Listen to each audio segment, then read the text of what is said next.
Généralement, ce sont les automobilistes qui veulent toujours être devant les camions. Ici, c'est le camion qui veut être le premier. Le chauffeur de l'entreprise Barbro ne doit pas être en pleine possession de ses capacités à conduire et qui se moque carrément que j'arrive et que lui sors d'un chemin de terre. Boire ou conduire, il faut choisir. Lui a fait le choix de conduire au mépris de la sécurité des autres.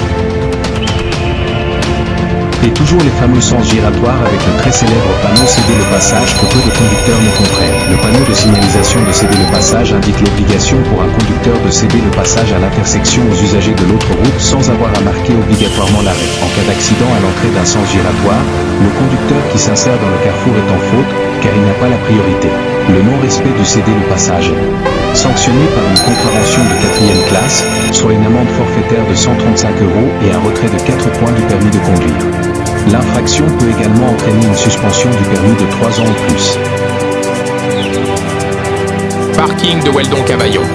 Encore un connard qui ne sait pas lire la signalisation horizontale.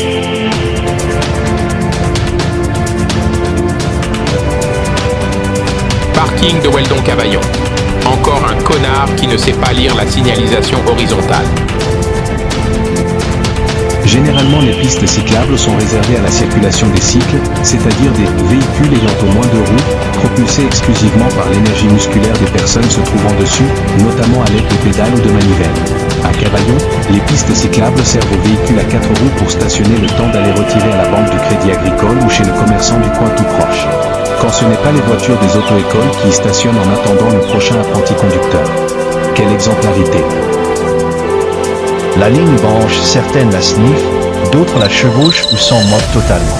Pourtant, pendant les cours à l'auto-école, j'ai souvent entendu la ligne blanche, c'est comme un mur infranchissable, mais il y a des conducteurs qui s'en affranchissent.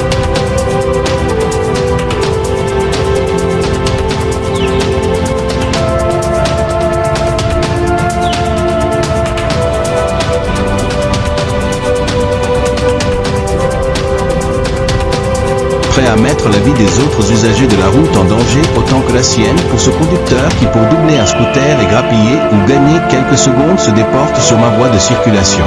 Encore un connard qui se croit seul sur la route.